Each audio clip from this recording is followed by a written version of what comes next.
Hello, everyone, and welcome back to the Joy-Filled Universe podcast. I am your host, Lisa Ryan, and today I'm going to lean into something that I have worked very hard on for the past couple years, and that happens to be my coaching certifications, my life and transitions coaching certification, as well as my professional coaching certification. And with that in mind, we're going to embark on a two-part series. That's right, one part this week, and you guessed it, next part is next week. And I'm super excited to get focused in these areas with you. So I'm going to start real quick with a question. Have you ever been around people that have this super magnetic and energetic personality?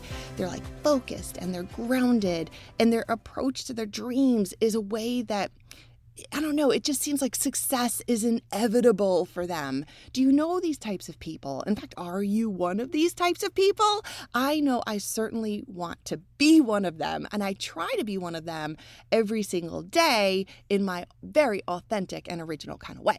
And now, whatever your relation happens to be with these kinds of humans, when we come across them, we tend to think to ourselves, or at least I know I do, things like, oh my God, they are so lucky. Everything they touch turns to gold.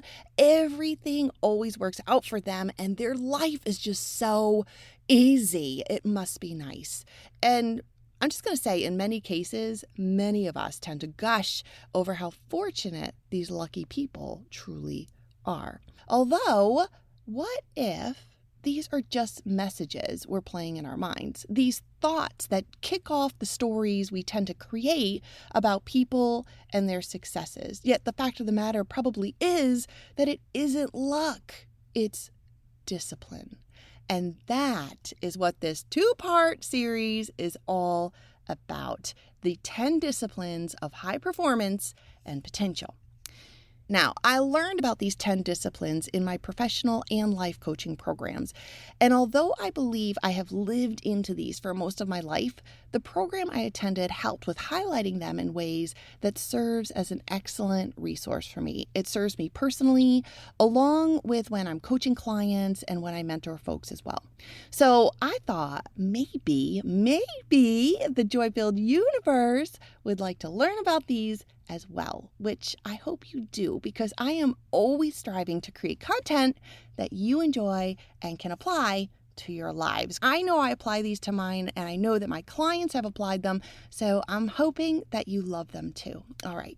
So I want to be clear real quick about one thing from the very start. Something I always mention to my clients, along with reminding myself, is that these disciplines that we're going to talk about, they're not about perfection. They're about alignment. And they are practices that help us to become more aware, more intentional, and more energized when we're focused on living our very best lives. Now, I believe that success isn't just about hustle, even though I do have a lot of hustle in my bones. So yes, some hustle, but it's also about the energy we embody while we are taking inspired action and moving along the successful path of living our dream life. So think about these 10 disciplines like the operating system that constantly is running in the background, and it helps us to calibrate so that we can stop reacting to life and start creating it. So we can move with clarity and confidence instead of fear. We confidently show up as the humans we truly are, and we bring our full optimistic boss energy into everything that we do. And as a result of all of this, we find that we are living with more freedom and more fulfillment, which positions us to achieve the goals and dreams that matter so much to all of us. So, without further ado, let's dive in to the first 5 disciplines, starting with awareness. So awareness is truly the cornerstone of everything that we do. We cannot grow or build upon what we do not notice. I'm going to say that again. We cannot grow or build upon what we do not notice. So think about it. How often do we go through life on autopilot, and how much time passes us by because we are just moving through the paces, whether we're reacting to things in a routine or standard kind of way, scrolling on our phones, mindlessly watching a random television show, or just repeating the same patterns day in and day out without even realizing it. And then the next thing we know, another week, month, year has passed us by, and we wonder, oh my God, where did the time go? Time just flies, doesn't it? I mean, where does the time go? And I'll tell you where it went. It went right past us, never to be seen again. And life as a whole can pass us in the very same way, unless we focus on being aware. Yay. Okay, so now awareness is kind of like, I'm going to say, it's kind of like turning the lights on in a dark room. Suddenly, we can see where we are, what's around us, and better yet, where and how we can navigate our path to move forward, because we have the ability to change or up-level anything in our lives, yet we have to be aware of it first in order to do so. So learning to lean into awareness, it gives us freedom to choose. So rather than succumb to autopilot, we align to driving our lives while being fully engaged in every single moment. And when we are aware, we are present, and we are open and able to transform our worlds. And who doesn't love that kind of opportunity and freedom to do so? Sign me right up for that. Yes. Okay. So how does awareness show up from an energy perspective? Well, when we are in a place of super low energy, think victim mode and feeling helpless and the world is against us, just super low vibe. Well, when we are in this kind of place, we are clearly lacking awareness. We're reactive and we're blaming others, and we even start telling ourselves stories that portray us as the helpless victim. And when we are in this energy state, we can't see patterns. And because of that, we continuously repeat them, even when they're not serving our highest good. Now, when we're in a place of high energy, okay, the flip side here, and we're at our best, awareness can expand us. We observe ourselves with curiosity instead of judgment. We notice our thoughts and emotions without becoming attached to them. And we also become conscious creators of our worlds versus autopilot reactors.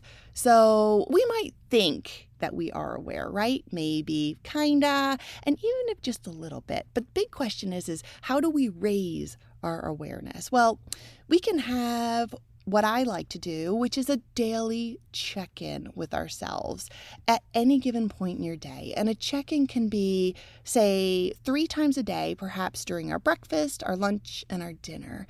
And we would ask ourselves things like, what am I thinking? What feelings are coming up for me? Is my experience fueling me, or is it draining me? Now, I actually apply this after engagements that I have attended, whether it be professionally, personally, or even in just a community setting. And there is often a boatload of self-discovery that takes place for me when I do this, because when I ask myself, what am I feeling? And if it's positive or negative, it doesn't matter. The answer definitely becomes a good indicator that helps me to align with environments that fuel me rather than drain me. And let's face it, sometimes we actually don't have a choice and we have to attend certain events. So if it's a commitment that I cannot back out of, and I know that it's going to be something that's draining for me, then I have that awareness ahead of time, and I can prepare myself so that I can keep my energy intact versus spiraling into a low vibe. And now I just want to do a little reminder here. Remember that episode about energy? Remember discussion about energy vampires? Yeah. When you are aware of them, you can protect yourself. And I also want to say this, that I especially align awareness around things that I may procrastinate. perfect example here. I don't love to lift weights, but I know that it's essential for staying strong and keeping my bones strong. So the problem I am very well aware of is that I keep procrastinating on starting a weightlifting routine. And from this awareness, I dig deeper and I ask myself, why do I procrastinate lifting weights? And the answer, because I feel too tired after a full day of work. And then I ask myself again, well, why do I feel tired after a full day of work? The answer is usually because I stay up too late at night and I don't get enough sleep. So then I ask myself again, so why do I stay up so late at night? The answer, usually I spend hours scrolling on my phone to unwind.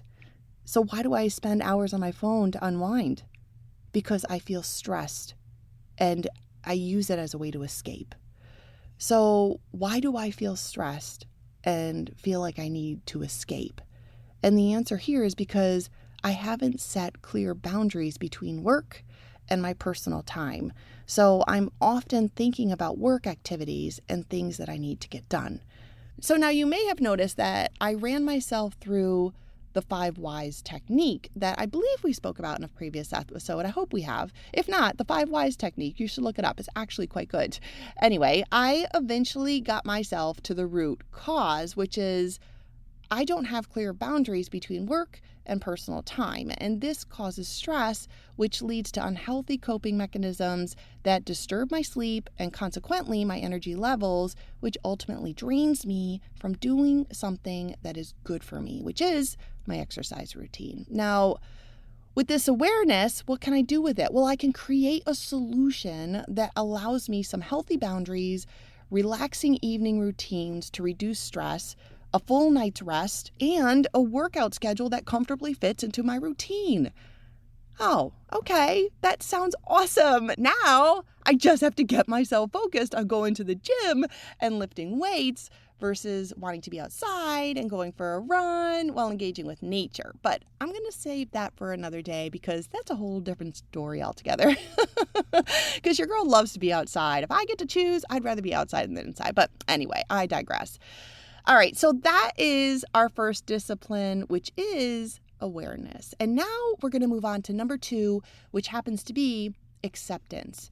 And acceptance can really be tricky because it does not mean giving up or going along to get along. Acceptance means to practice consciously acknowledging and allowing reality, your feelings, and your circumstances to be as they are in the present moment without denial, resistance, or judgment so that you can respond with clarity, intention, and growth rather than reaction or avoidance.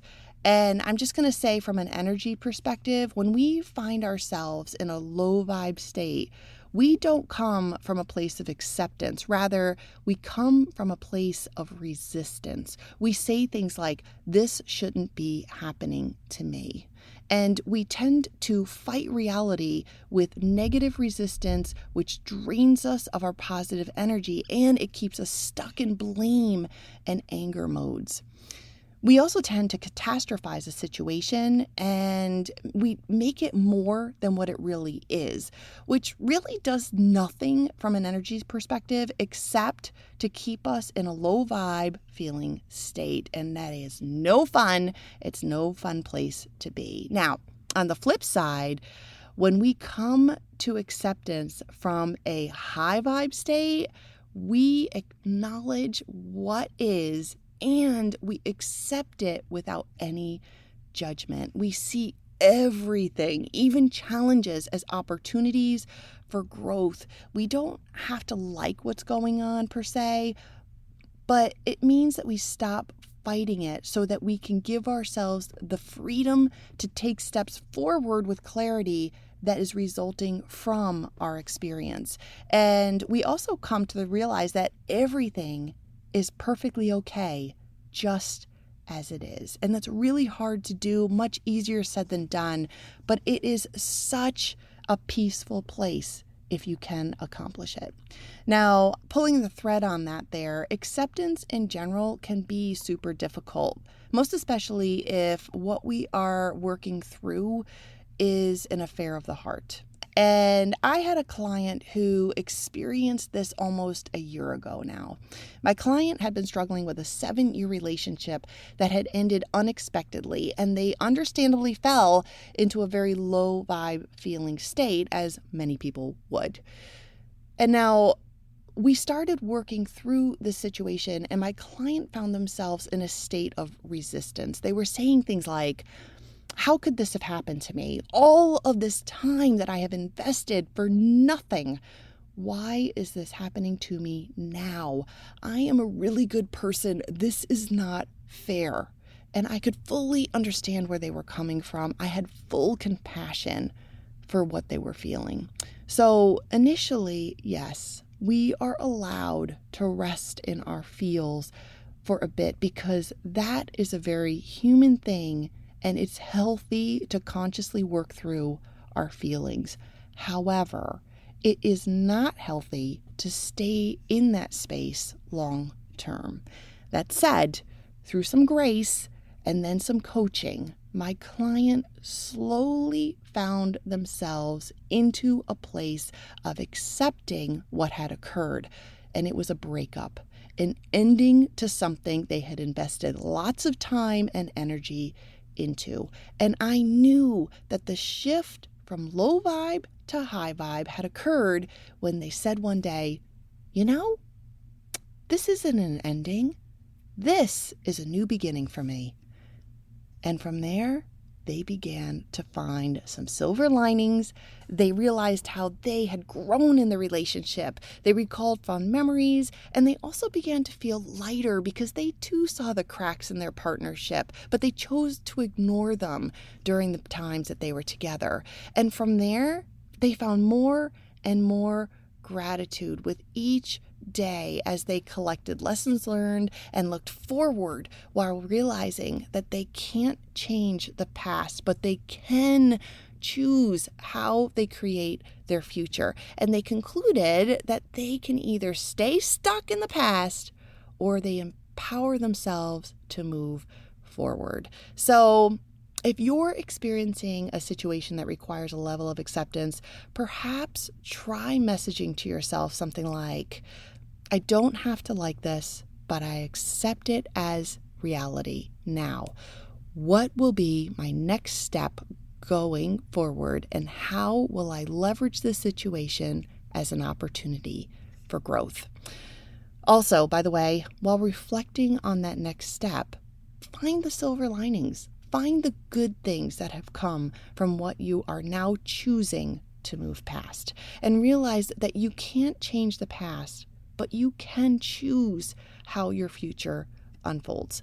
And one thing I remind myself of often, it's built upon a saying that I heard a long, long time ago, and I can't even remember where I heard it, who said it, when I heard it, but I know it was a long time ago.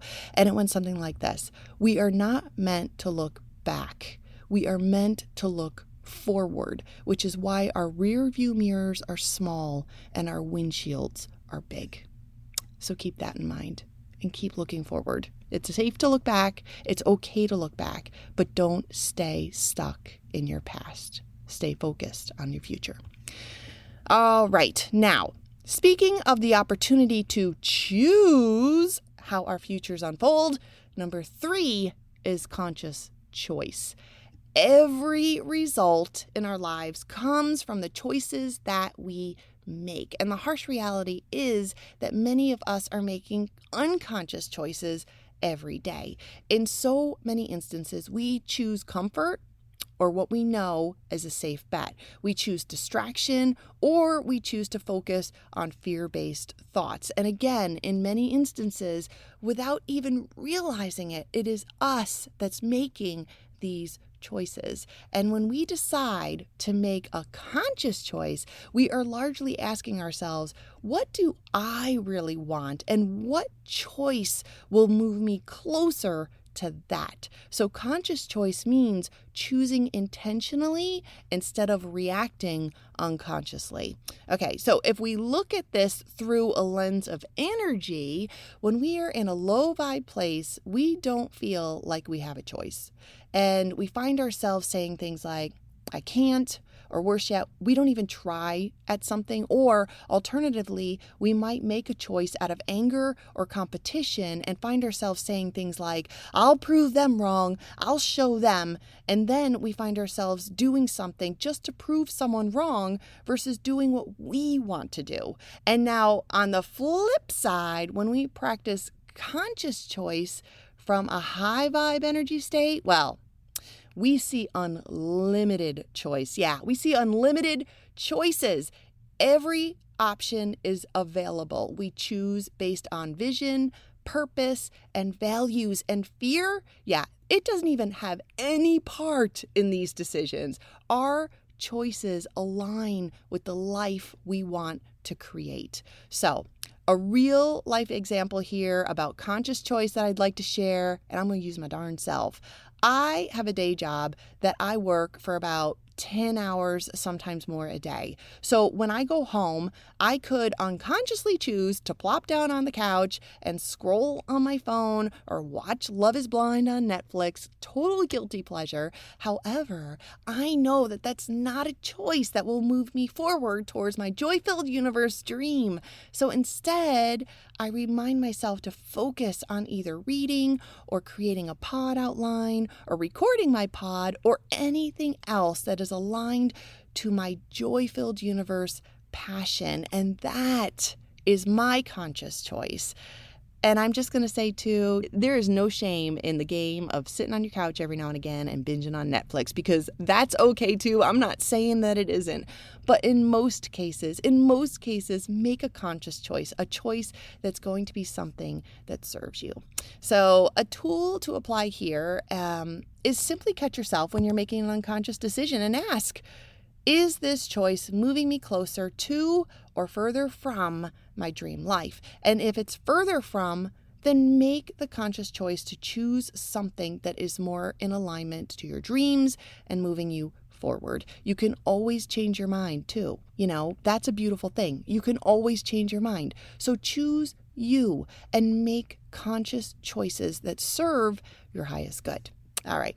Now, moving right along to number 4. We kind of touched on number 4 a few pods ago when talking about messing with the hows. So number 4 is trusting the process, which is part of not messing with the hows. You just got to trust the process. Now, unfortunately, most dreams, well, they don't happen overnight. Most unfortunately. Some do, but most don't. So trusting the process means believing that every step, even the setbacks or the side steps, are all shaping us, and they're working out for us in our favor. So when we don't trust, we can get impatient, we can compare, we can measure ourselves against others, or even just quit way too soon because we feel defeated. However, when we are trusting, we are holding the vision and we are surrendering to a timeline that is not ours,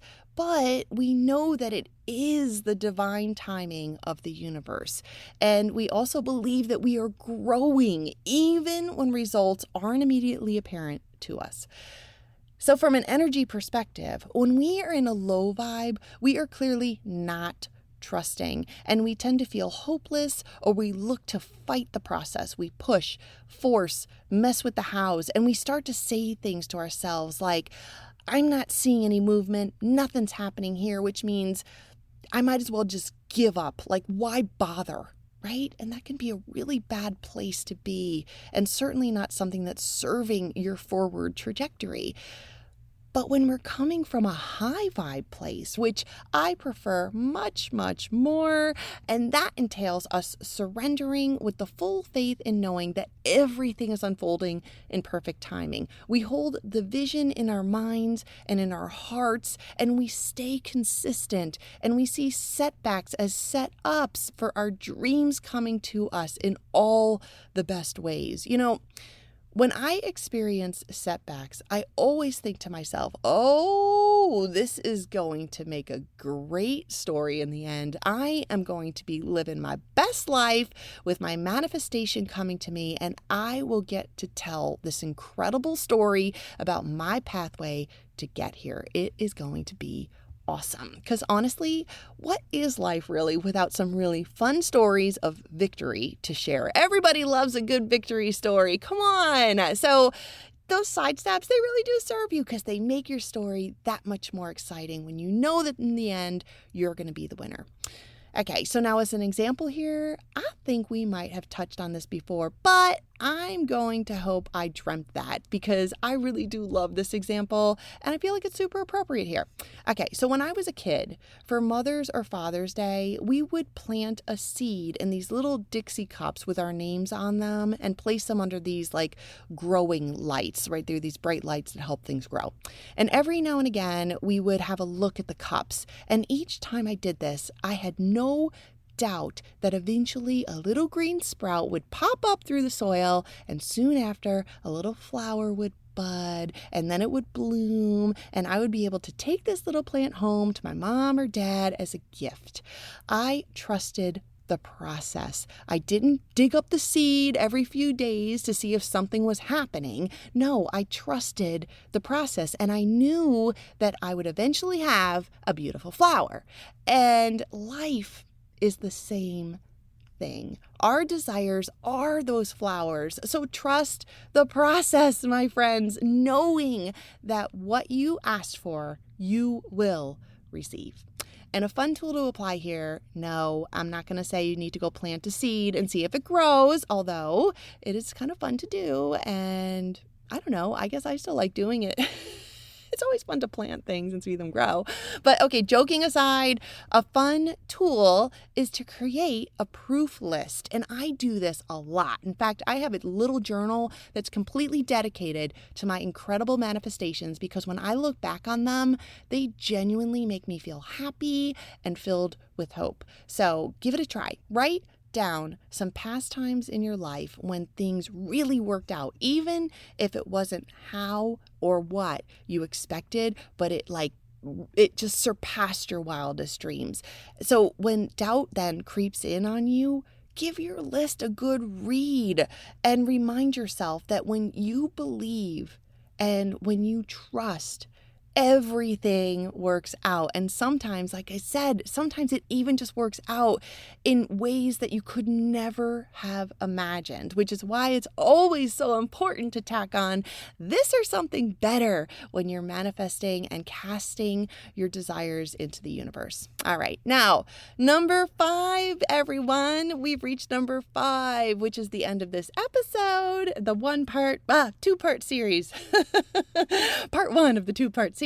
Okay, number 5 is authenticity. Authenticity is about living and experiencing our true selves, our values, our emotions, and our unique way of being. We don't hide behind masks. We don't hide behind roles and titles or external expectations. Rather, we show up as consciously growing into the highest version of who we genuinely are. And you know what authenticity is not? It's not shrinking to fit in or pretending to be someone other than who we genuinely are, or allowing a title to define us rather than us defining that title. When we are authentic, our energy is magnetic. People feel our vibration when they're around us. They literally feel it. When we are not authentic, life feels heavy and sometimes confusing because we are playing a role instead of living our truth. And through the lens of energy, when we are at a low vibe place of existence, we tend to hide, we shrink, we become actors, and we portray ourselves as a false character. We pretend and act confident and agreeable with things we don't align to, while inside we are filling up with feelings of insecurity and resentment. And worse yet, we can also feel that if we show who we truly are, that we're going to be rejected. Now, On the flip side, from a high vibe state, our authenticity, it radiates. We show up unapologetically as ourselves, guided by values instead of approval. Our energy is magnetic because it is real and genuine. And best of all, rejection isn't even a small glimmer in our worlds because we are truly authentic and we attract aligned opportunities and relationships. And all I'm going to say here from a personal perspective, when it comes to authenticity, I am always my happiest when I am truly myself. And a tool that can be applied when it comes to authenticity is a reflection practice. Ask yourselves and be really, really honest here too. Ask, where in my life am I hiding, shrinking, or pretending? And what would it look like to be more real in this area of my life? And as Brene Brown would say, authenticity is the daily practice of letting go of who we think we're supposed to be and embracing who we truly are. And so there we have it. Part one, my friends. Today we have discussed awareness, acceptance, conscious choice, trusting the process, and authenticity. And mastering awareness means that we have the freedom to consciously create our life instead of living on autopilot. Mastering acceptance means we stop fighting life and start moving with it. Mastering conscious choice, well, that puts us in the driver's seat of our destiny. And mastering trusting in the process, well, that keeps us moving forward with resilience, even when we can't see the results yet. And mastering authenticity, it unlocks our freedom and we stop living for approval and we start living for our truth. So perhaps choose one of the 5 disciplines to focus on starting today. Maybe pick one for Monday and one each consecutive day through Friday of this week and practice it and watch how it shifts your experience. Remember, our best life isn't built in one giant leap. It's built through the disciplines that we practice each day. So take a swing at these 5 and let me know what you think. Let me know what's working for you and let me know if you have any questions, because I would love to help with clarity and I'd also love to learn from you as well. So next week we're going to discuss the next 5 disciplines, which are no. I'm not going to tell you what they are. You'll have to wait, and I'll be excited to share them with you next week. So until then, if you found this pod to be super helpful, which I hope you did, please help me out and rate, follow, review, even share it with a friend. All of this is a giant help, and it is truly something that helps me grow, and I'm very grateful for your support. And now that's a wrap for this week. I am your host, Lisa Ryan. This is the Joy-Filled Universe podcast, where we explore all the tools and tricks that are going to make your universe even more joyful than it already is. And I will look forward to seeing you next week and talking about the next 5 disciplines. Bye.